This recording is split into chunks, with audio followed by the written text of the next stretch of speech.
gabaygu waxa uu ka hadlahayaa tacadiyada dumarka loo geysto, wuxuu kaloo tusaaleynayaa qiimaha iyo sharafta ay dumarku ku dhex leeyihiin muslimka, gaar ahaan dadka Soomaalida ah iyo dhaqankooda wanaagsan. gabaygiina wuxuu oranayaa sidatan, dhageysi wacan. niman yahow fasad baa dhiciyo foolxumiyo ceebe, arrin iga fajaacisaan arkoy faafinahayaane, ragga iyagu wuxuu faani jiray waysfashiliyeene, fasallada hablihii dhiganayay faraxumeyeene, allaylehe marnaba kama filayn ficiladoodaase.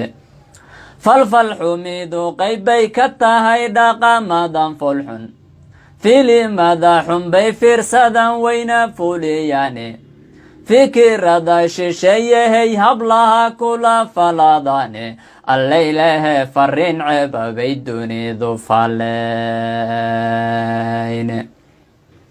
faa'iido ma leh dul hadduu diinta faaruqo foodleyda iyo hooyadii fooshaba idlaysay, fursad bay u moodaan ilen xoog yaray filiye, cudur bayna faafinahayaan falalka cirmoone, allaylehe fuxshigii oo batiyo fajirnimadeedhe.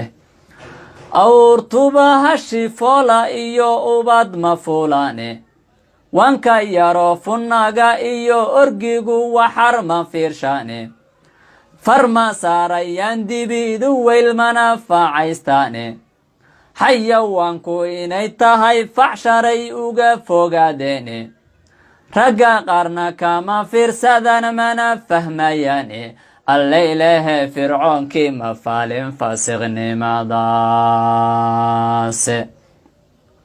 kuwa fiirsanayiyo gabdhaha nimanka feenaya, fara badanayaal maamul iyo dowlad federaalba, marna sooma ay faraagelshaan kamana falloone, allaylehe garsoor fiican iyo fursad may heliine.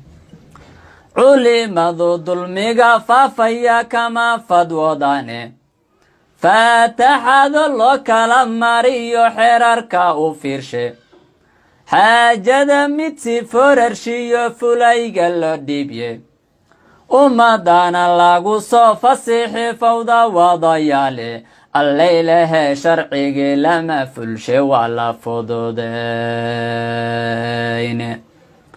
war hoy dumarku waa fir ka yimid feerti nebi aadam, waa fiiladii laga farcamay uguna fiicnayde, mar waa hooyadii foolaton faaruqay nebide, marna faadumadii aad dhashiyo far laga jaraye, marna waa farxiya ku dhaxdoodhigii firaashkaga, marna waa fartuna bedhalay oo dad ugu fanto, allaylehe fariidkuma fikiro filla weeraroe.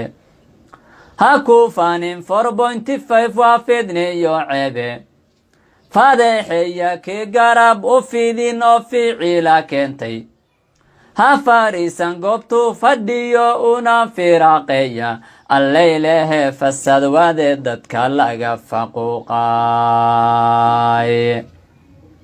muslimnimo aad buu uga fog yahay ficilka shaydaane, nin kastoo falka geysta oo fara ku dhiglaba, faaqida dulliga foosha xumi wuu fakanayaye, fagaaraha ku soo xira dadkana faylu soo galiya, dabadeed wixii ebe faray fuliya waa khayre, dabadeed wixii ebe faray fuliya waa khayre. asalaamu calaykum waraxmatullaahi wabarakaatu. cadaalad